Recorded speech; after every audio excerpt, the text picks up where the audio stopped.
Welcome to another episode of Ananda Marga Dharmacast, and I'm your host, Dada Veda Pragyananda, or some people call me Dada Veda, whichever one you use, it's fine. So anyway, this is a podcast series looking at all aspects of spirituality from the perspective of the philosophy of Sri Sri Anandamurti and also from the practice that he taught. And today, we're taking up a question really that came to me posed by one person I met online. But the question is, does God prefer any particular religion or belief system?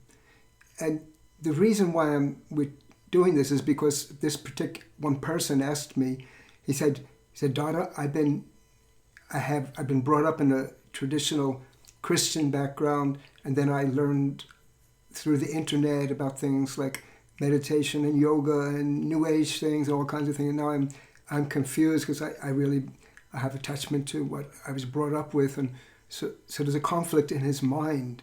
So the conflict really comes to what does God think about us as we're practicing different kind of things, you know. So the way I approach it really from the perspective of what happens in tantric yoga, in yoga meditation, in mysticism, what happens in that process. And when you understand that process, then you get an answer to the question. So here let me try it. So when you meditate, what you try to do is you close your eyes and you forget about the world around you, and you forget about what clothing you're wearing, and you forget about your identity, or whether I'm white or I'm black, I'm red or this. You forget about your passport. You should anyway. You should forget about your passport and all of these distinctions, these human distinctions, which we have. Which club you belong to, what this, what that. You have to forget that because we want to go within. And then what do? So we go within. And then we start to forget about the world around us and then withdraw from the body, because usually our concentration, our sense of being is in every piece of the body, from the toes all the way up to the head, to the extremities. But in the process of mysticism, we want to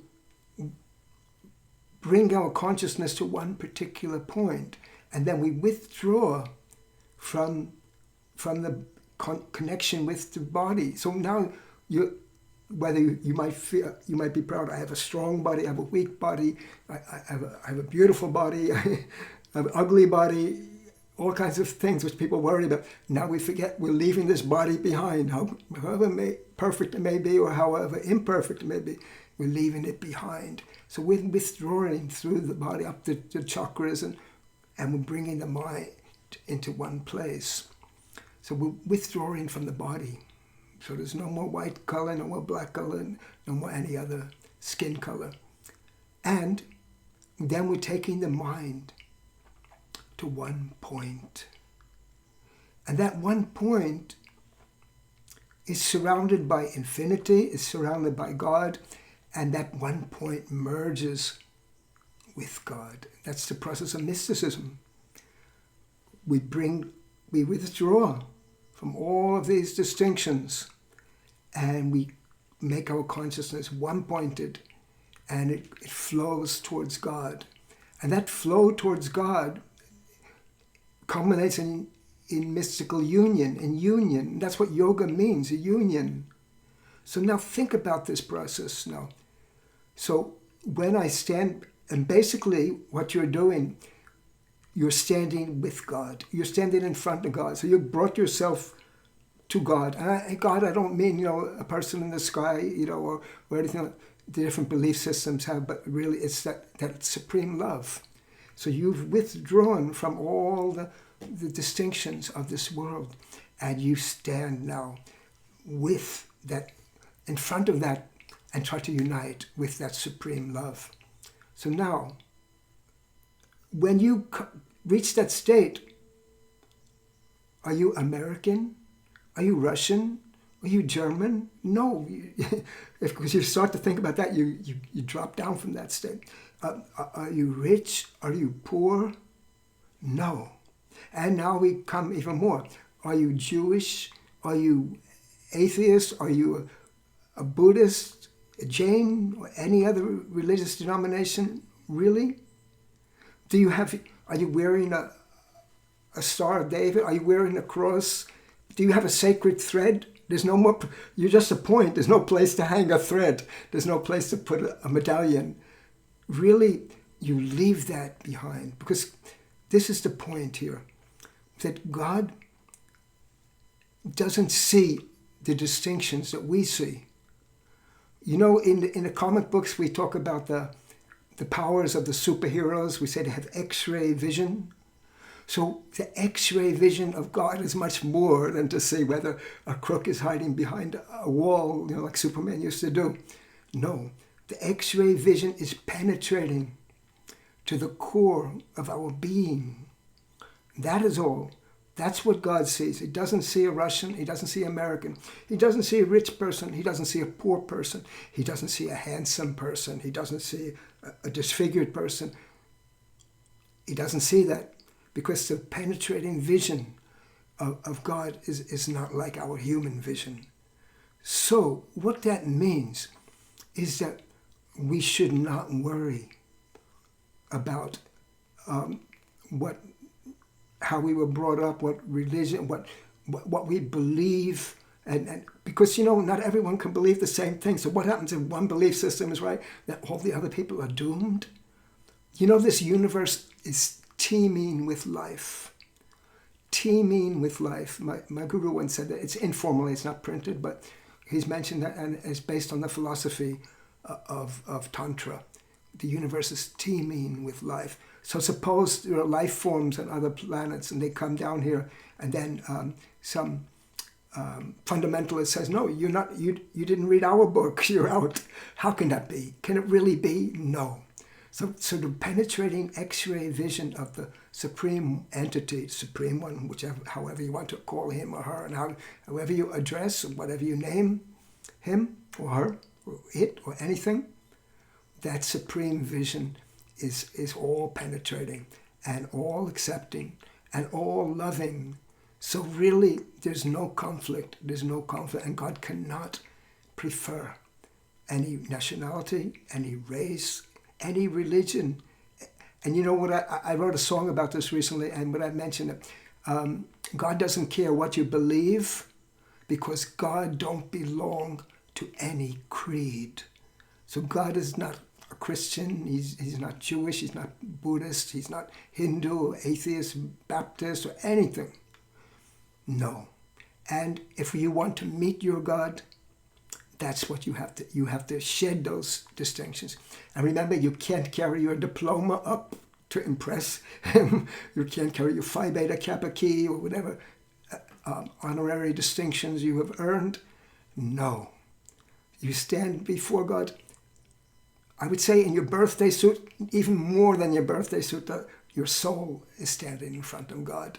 And this is mysticism, and it doesn't depend on any particular religion or belief system. And one more thing is that in that penetrating vision of God, he doesn't see the saint. That ultimately, he knows, of course, your whole background, what you did and what you didn't do. But he's not interested whether you are a saint or a sinner. Love is there for all.